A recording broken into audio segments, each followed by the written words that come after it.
നമുക്ക് അലീനയുടെ മനുഷ്യങ്ങളുടെ ഇന്നത്തെ നല്ലൊരു കഥ കേട്ടാലോ? വീഡിയോ ഇഷ്ടപ്പെടുവാണെങ്കിൽ ഒന്ന് ലൈക്ക് ചെയ്ത് ഹൈപ്പ് ചെയ്യാൻ മറക്കരുത്. അതോടൊപ്പം തന്നെ ആദ്യമായി കാണുന്നവരാണെങ്കിൽ സബ്സ്ക്രൈബ് ചെയ്യാനും മറക്കരുത് കേട്ടോ. അങ്ങനെ ഒടുവില് അലീന പൗലോസിനോട് ചോദിച്ചു, ഇതെന്തിനാ പൗലോസേട്ടാ ഈ പച്ചക്കറികളൊക്കെ കളയുന്നേ? ഇതേ ആ തക്കാളിയെ കണ്ടില്ലേ, ഒരു കുത്തു കണ്ടോന്ന് ചോദിച്ചു. ചെറിയ കുത്തൊക്കെ വന്നെന്ന് ഓർത്തോണ്ട് അത് കറി വെക്കാൻ പാടില്ലേ? അതിവിടെ ഒന്നും കറി വെക്കില്ല, ഫ്രഷ് സാധനങ്ങൾ മാത്രമേ മുതലാളിക്ക് ഞാൻ ഉണ്ടാക്കി കൊടുക്കാറുള്ളൂ എന്ന് പറഞ്ഞു. പോരാത്തന് ഇന്നലെ മേടിച്ച പച്ചക്കറിയാ, അതത്ര വാടിപ്പോയിട്ടൊക്കെയുള്ള. അലീനയ്ക്ക് ഭയങ്കര വിഷമമായിപ്പോയി. അപ്പോഴേക്കും അലീന ചോദിച്ചു, അല്ല ഇതൊക്കെ ഇവിടെ വെച്ചുണ്ടാക്കി വെക്കാൻ മേലേ? അതിന്റെ ആവശ്യമൊന്നുമില്ലെന്നേ, ഇവിടെ അങ്ങനെ ആർക്കും വേണ്ട ഇതൊക്കെ. ഈ പുഴു വരിച്ചതും ഇതൊക്കെ ആര് കഴിക്കാനായിട്ടാ? അതിനിത് പുഴുവൊന്നും വരിച്ചിട്ടില്ലല്ലോ, ഇത്തിരി വാടിപ്പോയിട്ടുണ്ട്. അല്ലെങ്കിൽ ഫ്രഷ് ആയിട്ടുള്ള സാധനം ഇന്ന് എവിടെ കിട്ടും? ഏതെങ്കിലും തക്കാളിയിലോ എവിടെയെങ്കിലും എന്തെങ്കിലും കുത്തും കോമയില്ലാത്ത എന്തെങ്കിലും കിട്ടുമോ? അതൊന്നും കിട്ടത്തില്ലല്ലോ. അങ്ങനെയൊന്നുമല്ല, ഇവിടെ ഇത്രയും കാലം ഞാൻ തന്നെ കാര്യങ്ങൾ നോക്കിക്കൊണ്ടിരുന്നേ. മുതലാളിക്ക് അങ്ങനെ ഞാൻ വെച്ചു ഉണ്ടാക്കി കൊടുത്തോണ്ടിരുന്നേന്ന് പറഞ്ഞു. അലീനെ നോക്കുന്ന സമയത്ത് അവിടെ മുറ്റമൊക്കെ അടിക്കാൻ വരുന്ന ജോലിക്കാരി അങ്ങോട്ട് വന്നു. ജോലിക്കാരി അകത്തേക്ക് വന്നു കഴിഞ്ഞപ്പോഴത്തേനും പൗലോസ് പറഞ്ഞതേ ഇരിക്കുന്നു എടുത്തോളാൻ പറഞ്ഞു. അങ്ങനെ അവിടെ ഇരുന്ന പച്ചക്കറി മുഴുവൻ അവര് സഞ്ചിക്കകത്തേക്കാക്കി. അതിനുശേഷം ഫ്രിഡ്ജ് തുറക്കുവാണ്. അപ്പം ഫ്രിഡ്ജിനകത്ത് സാധനങ്ങളൊക്കെ ഉണ്ട്. അതൊക്കെ അവരെടുത്ത് പാത്രത്തിനകത്തേക്ക് വെക്കുവാണ്. ചോറ്, അങ്ങനെ രാവിലത്തെ മിച്ചം വന്ന എല്ലാം ഉണ്ട്, അതെല്ലാം എടുത്തു. അങ്ങനെ പച്ചക്കറി എടുത്തു കഴിഞ്ഞപ്പോഴത്തേനും അവർ പറഞ്ഞു, ഇത് വീട്ടിലത്തെ ആടിന് കൊടുക്കാനാന്ന് പറഞ്ഞാൽ എടുക്കുന്നത്. അങ്ങനെ ചോറും കറികളൊക്കെ എടുക്കുമ്പോഴത്തേനും അലീന ചോദിച്ചു, ഇതും ആടിന് കൊടുക്കാൻ വേണ്ടിയിട്ടാണോ? ഇത് ആടിന് കൊടുക്കാനല്ല, പട്ടിക്ക് കൊടുക്കാനാന്ന് പറഞ്ഞു. അല്ല, ഇവിടെ ഉണ്ടല്ലോ നായ്ക്കള്, അതിനെന്താ പൗലോസിയുടെ കൊടുക്കാത്തെ? അതിനോ? അവറ്റകൾക്ക് ഇതൊന്നും വേണ്ട, അവറ്റകൾക്കൊക്കെ സ്പെഷ്യൽ ഫുഡാന്ന് പറഞ്ഞു. അലീനയൊന്നും നോക്കി. അലീനയ്ക്ക് മനസ്സിലായി അവിടെ എന്തൊക്കെയാ നടക്കണേന്ന്. അലീനെ പെട്ടെന്ന് അങ്ങോട്ട് വെട്ടിത്തിരിഞ്ഞ് പോകുമ്പോഴത്തേനും ജോലിക്കാരി പൗലോസേനോട് ചോദിച്ചു, ഇതേ പൗലോസയുടെ പ്രശ്നമാകുമോ? അവളെങ്ങാനും പോയി മുതലാളിയോട് പറഞ്ഞു കൊടുക്കുമോ? പിന്നെ പറഞ്ഞു കൊടുത്താൽ എനിക്കിപ്പോൾ എന്ത്? ഇതെൻ്റെ അടുക്കള, ഇവിടെ എന്ത് നടക്കണം ഞാനാ തീരുമാനിക്കുന്നത്, അല്ലാതെ അവളല്ലെന്ന് പറഞ്ഞു. അവൾ ഇന്നലെ വന്നവള്, ഞാനിവിടെ വർഷങ്ങളായി കയറിയിട്ട്. പൗലോസ് ഭയങ്കര അഹങ്കാരത്തോട് കൂടിയിട്ടാണ് പറയുന്നത്. പിന്നീട് അലീന നേരെ അവധക്കുടിച്ചാൻ്റെ അടുത്തേക്ക് വന്നു. അവധക്കുടിച്ചാൻ കലണ്ടറൊക്കെ മറിച്ച് നോക്കിക്കൊണ്ടിരിക്കുക. ഇതെന്താ വല്യപ്പച്ചാ നോക്കണേ? അതെ, ഈ മാസത്തെ കലണ്ടർ തിരിച്ചിട്ടില്ലോ, അത് ഞാൻ തിരിച്ചിടുവാന്ന് പറഞ്ഞു. അത് ഞാൻ തിരിച്ചിട്ടുതരാന്ന് പറഞ്ഞുകൊണ്ട് അലീന കലണ്ടറൊക്കെ തിരിച്ചിട്ട് കൊടുത്തു. അത് പിന്നെ വല്യപ്പച്ച ഒരു കാര്യമുണ്ട് കേട്ടോന്ന് പറഞ്ഞു. എന്താ? ഈ പൗലോസാണ്ട് ഇച്ചിരി തണ്ടുന്നടിയും കൂടുതലാന്ന് പറഞ്ഞു. അത് അടുക്കളക്കാരിയല്ലേ, അവൻ എന്തേലും ചെയ്യട്ടെ. അങ്ങനെയല്ല വല്യപ്പച്ച, ഇവിടെ തൂത്തു അടയ്ക്കാനൊക്കെ വരുന്ന ആ സ്ത്രീ ഉണ്ടല്ലോ, ആ ചേച്ചിക്ക് എത്രമാത്രം കാര്യങ്ങൾ എടുത്തു കൊടുത്തു വിടുന്നേ, ഫുഡും കാര്യങ്ങളും എല്ലാം എടുത്തു കൊടുത്തു വിടുവാന്ന് പറഞ്ഞു. അത് അവരെന്താന്ന് വെച്ചാൽ ചെയ്യട്ടെ, കൊണ്ടോട്ടെ എന്ന് പറഞ്ഞു. അല്ല, ഞാനൊരു കാര്യം ചോദിച്ചിട്ട് വല്യപ്പച്ച, കൊടുക്കുന്നതിനൊന്നും അല്ല പ്രശ്നം, ഈ വീട്ടിൽ ആവശ്യത്തിനുള്ള ഉണ്ടാക്കിയാൽ പോരെ? അതെ, അവൻ്റെ ലാലിച്ചിൻ്റെ കാര്യം നിനക്ക് അറിയത്തില്ലാത്തതുകൊണ്ട് അവന് ഫിഷ് കറി വേണമെന്ന് പറയുമ്പോൾ ഫിഷ് കറി വേണം, മട്ടൻ വേണമെന്ന് പറഞ്ഞപ്പോൾ മട്ടൻ വേണം, എല്ലാം അവന് ഡൈനിങ് ടേബിളിൽ വേണം. ആയിക്കോട്ടെ, അത് ആവശ്യത്തിനുണ്ടാക്കിയാൽ പോരെ?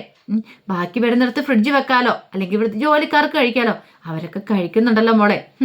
കഴിക്കുന്നുണ്ട്, കുറെ വേസ്റ്റ് പാത്രത്തിൽ കൊണ്ടേ തള്ളും. പിന്നെ ബാക്കിയാണ്ട് ആടിനും പട്ടിക്കും പൂച്ചയ്ക്കും കൊടുക്കാനാന്ന് പറഞ്ഞുകൊണ്ട് അവരുടെ കയ്യിൽ കൊടുത്തു വിടുകയും ചെയ്യും. ഇതൊക്കെ എന്താ വല്യപ്പച്ച, ഇത്രമാത്രം ഫുഡ് വേസ്റ്റ് ആക്കേണ്ട കാര്യമുണ്ടോ? ഇന്ന് തന്നെയാണെങ്കിലും പൗലോസേട്ടൻ മീൻ വെട്ടുന്ന ഞാൻ കണ്ടു. കുറെ വാലും തലയുടെ ഭാഗങ്ങളും കട്ട് ചെയ്ത് കളഞ്ഞു.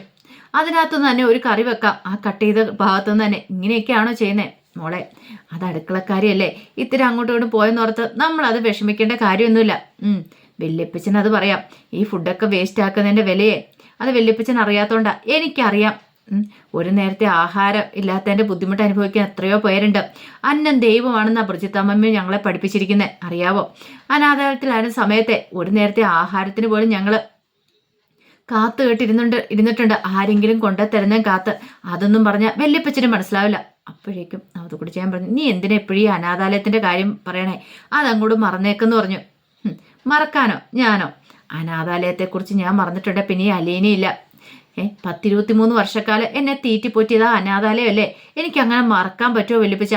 എത്ര വലിയ സുഖ സൗകര്യങ്ങൾ കിട്ടിയാലും അത് ഞാൻ മറക്കില്ല. അല്ല മോളെ, അത് ഇപ്പം നീ അങ്ങനെയല്ലല്ലോ ജീവിക്കുന്നേ, നല്ല നിലയിലല്ലേ? അപ്പം മറ്റുള്ളവർ കേൾക്കുമ്പോൾ ഒരു കുറച്ചിലല്ലേ? എവിടുന്ന്? എനിക്ക് അന്തസ്സ് മാത്രമേ ഉള്ളൂ വല്യപ്പച്ച. ഞാൻ അന്തസ്സോട് കൂടിച്ച് നിന്നിട്ടേ പറയത്തുള്ളൂ ഞാൻ അനാഥാലയത്തിലാണ് വളർന്നേന്ന്. ഒരിക്കലും നിലവിട്ട് ഞാൻ പെരുമാറില്ല. ഞാൻ അങ്ങനെ ഒരു സാഹചര്യങ്ങൾ കടന്നു വന്ന പക്ഷെ എനിക്കിതൊക്കെ കണ്ടിട്ട് സഹിക്കുന്നില്ല, ഈ ദൂർത്തും കാര്യങ്ങളൊക്കെ. ആവാലോ, ഇത്രയും കാലമല്ലേ പൗലോസേട്ടൻ അടുക്കള കിടന്ന് കുക്ക് ചെയ്യാൻ തുടങ്ങിയിട്ട്. അപ്പോൾ പൗലോസേട്ടൻ അറിയാലോ ഈ വീട്ടിലുള്ളവരൊക്കെ എത്ര ഫുഡ് കഴിക്കുമെന്ന്. അതിന് ആവശ്യത്തിനുള്ളത് ഉണ്ടാക്കിയാൽ പോരെ, വെറുതെ അനാവശ്യമായിട്ട് ഇങ്ങനെ ചെലവഴിച്ച് കളയേണ്ട കാര്യമുണ്ടോ? നീ എന്താന്ന് വെച്ചാൽ ചെയ്യുക, ഞാൻ ഇനിയൊന്നും പറയുന്നില്ലെന്ന് അവധിക്കുടിച്ചാൻ പറഞ്ഞു. കുറച്ച് കഴിഞ്ഞപ്പോൾ അലീന രേവതിക്കുട്ടിയെ ഫോൺ ചെയ്യണം. നീ എന്തെടുക്കുമായിരുന്നു? അതെ, ഞാൻ ഇവിടെ ഇരുന്ന് പഠിക്കുമായിരുന്നു ചേച്ചി എന്ന് പറഞ്ഞു. അല്ല, ചേച്ചി എന്തെടുക്കുമായിരുന്നു? ഞാൻ എന്തെടുക്കാനാ, ഇവിടെ കുറച്ച് സമയം ഇവിടെ നടക്കും, പിന്നെ എവിടെയെങ്കിലും വന്നിരിക്കും, പിന്നെ ഫുഡ് കഴിക്കും, ഇതൊക്കെ തന്നെ. അല്ല, ചേച്ചിക്ക് അവിടെ പണിയൊന്നുമില്ലേ? എന്ത് പണി? ഇവിടെ പണിയൊന്നും ഇല്ലാന്നേ. എനിക്കങ്ങ് എന്തോ പോലെ തോന്നുന്നുണ്ട്.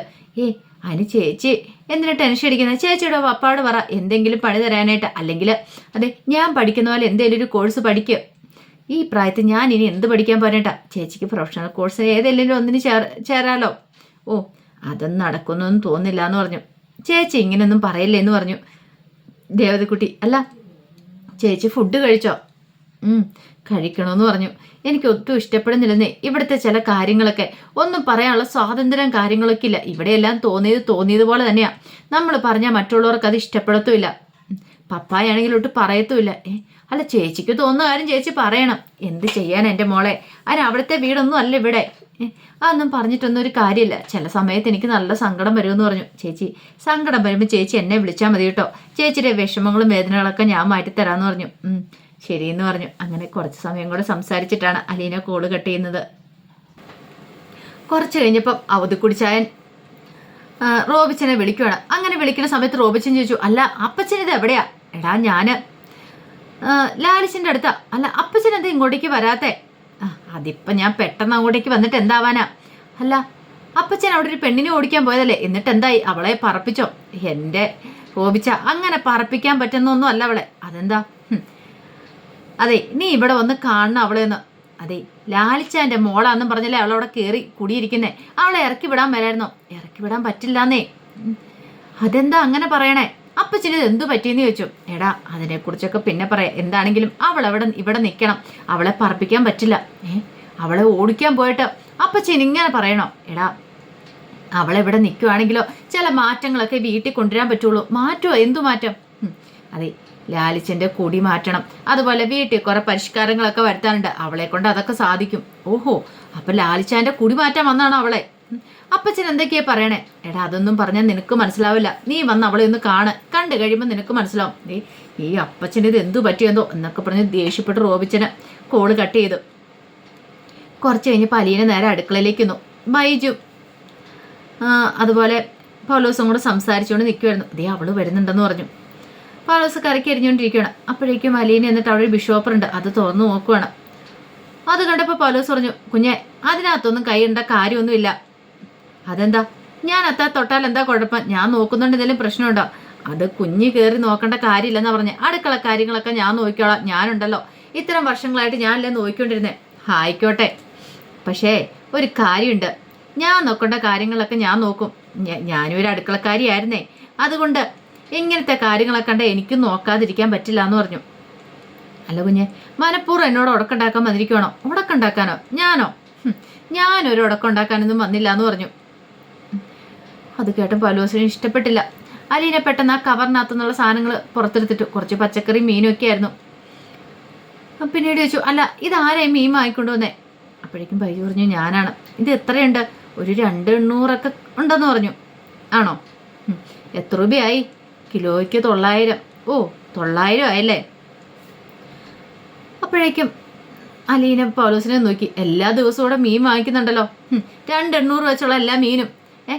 ഇത്ര മീനിൻ്റെ ആവശ്യം ഒരു ദിവസം ഇവിടെ വരുന്നുണ്ടോ? ഇല്ലല്ലോ. അത് പിന്നെ അതൊക്കെ വെട്ടി ക്ലീൻ ചെയ്ത് വരുമ്പോൾ 1 കിലോ കഷ്ടി കാണത്തുള്ളൂ. അത് അത്ര ഇവിടെ വേണമെന്ന് പറഞ്ഞു. 1 കിലോ 200 മീനെ മുറിച്ച് കഴിയുമ്പോൾ 1 കിലോ. വേസ്റ്റ് പോയാലും സാധാരണ ഒരു 300 ഗ്രാം അങ്ങനെയൊക്കെ പോകത്തുള്ളൂ. ഇത് ഇത്രയും പോന്നു. പോട്ടെ, 1 കിലോ വേസ്റ്റ് പോയാലും എന്നാലും 800 ബാക്കിയുണ്ട്. കണക്കങ്ങോട്ട് ഒക്കുന്നില്ലല്ലോ പൗലോസേട്ടാന്ന് പറഞ്ഞു. ഇവിടെ ഇങ്ങനെയൊക്കെയാന്ന് പറഞ്ഞു. ഒരു കാര്യം ചെയ്യുക, പൗലോസേട്ടൻ ഇപ്പം തൽക്കാലത്തേക്ക് ഈ മീൻ അങ്ങോട്ട് വെട്ടാൻ പറഞ്ഞു. എനിക്ക് വേറെ പണിയുണ്ട്. വെട്ടാൻ പറഞ്ഞാൽ വെട്ടിയാൽ മതി എന്ന് പറഞ്ഞു. ഒടുവിൽ പൗലോസ് മീൻ വെട്ടുവാണ്. തലയുടെ കുറേ ഭാഗങ്ങൾ കട്ട് ചെയ്ത് അങ്ങോട്ട് ഇട്ടു. വാലിൻ്റെ കുറേ ഭാഗങ്ങൾ, നടുഭാഗം കുറച്ച് മാത്രം എടുത്തേ. ഇതെന്താ പൗലോസേട്ടാ, ബാക്കി വേസ്റ്റ് പാത്രത്തിൽ ഇടുവാണോ? അത് ആ തൂക്കാനും തുടയ്ക്കാനും വരുന്ന സ്ത്രീ എടുത്തുകൊണ്ട് പോയിക്കോളും. അവർക്ക് കൊണ്ടുപോയി കൊടുക്കാനാന്ന് പറഞ്ഞു. ഓ, ആടിന് കൊടുക്കാനായിരിക്കില്ലേ? അലീനെ കളിയാക്കൊണ്ട് ചോദിച്ചു. എന്തിനാ കുഞ്ഞ് നീ ഇതിൻ്റെ അകത്തൊക്കെ തലയിടുന്നതെന്ന് ചോദിച്ചു. ഇതേ പൗലോസേട്ടാ, എന്നെ വെറുതെ ദേഷ്യം പിടിപ്പിക്കരുത്. പൗലോസേട്ടൻ അറിയത്തില്ലാത്തതുകൊണ്ടാ. പൗലോസേനോട് എത്രമാത്രം സാധനങ്ങൾ വേസ്റ്റ് ആക്കുന്നുണ്ടെന്ന് അറിയാവോ? ഓരോ അനാഥാലയത്തിലും കുഞ്ഞുങ്ങൾക്ക് ഇതുപോലും കിട്ടാതെ അവരെത്രമാത്രം ബുദ്ധിമുട്ടുണ്ടെന്ന് അറിയാവോ? പൗലോസേണ്ട ഇതിന്റെ വില അറിയത്തില്ലാത്തോണ്ടാ. സ്വന്തം വീട്ടിലാണെ പൗലോസേണ്ട ഇങ്ങനെ ചെയ്യുവോ? ഇല്ലല്ലോ. ഇതിപ്പോ എന്തു ആവാലോ എന്ന് കരുതിയിട്ടല്ലേ. ഒരു കാര്യം ഞാൻ പറയാം, ഞാൻ ഇവിടെ നിൽക്കുന്നുണ്ടെങ്കിൽ ഈ വക കാര്യങ്ങളൊന്നും നടക്കത്തില്ല, അറിയാലോ. ഇനിയിപ്പം സാക്ഷാൽ കേണൽ സാബ് വന്ന് പറഞ്ഞാൽ പോലും ഞാൻ ചെയ്യണമെന്ന് തോന്നുന്ന കാര്യം ഞാൻ ചെയ്യും. പറഞ്ഞത് കേട്ടല്ലോ എന്ന് പറഞ്ഞ് ചൂഷുമായിട്ട് പൗലോസിനെ നോക്കണം. പൗലോസാണെങ്കിലും ഓ, ഇതൊക്കെ എന്തെന്നുള്ള രീതിയിൽ ഒരു നിപ്പ് നിൽക്കണം. പക്ഷെ അലീനയുടെ മുഖം കണ്ടു കഴിഞ്ഞപ്പോഴത്തേനും ബൈജുവൊക്കെ പേടിച്ചു പോയി. കാരണം മനസ്സിലായി ഇത് ശരിയാകത്തില്ല എന്നുള്ള കാര്യങ്ങളൊക്കെ. അതിൻ്റെ കഥകൾ എന്ന് കാണുന്നത്. ഇതിൻ്റെ ബാക്കി വിശേഷങ്ങളുമായിട്ട് വൈകുന്നേരത്തെ പ്രമോയി വരാട്ടോ. ഒരിക്കൽ കൂടി എല്ലാവർക്കും ശുഭദിനം നേർന്നുകൊണ്ട് നിർത്തുന്നു. നന്ദി.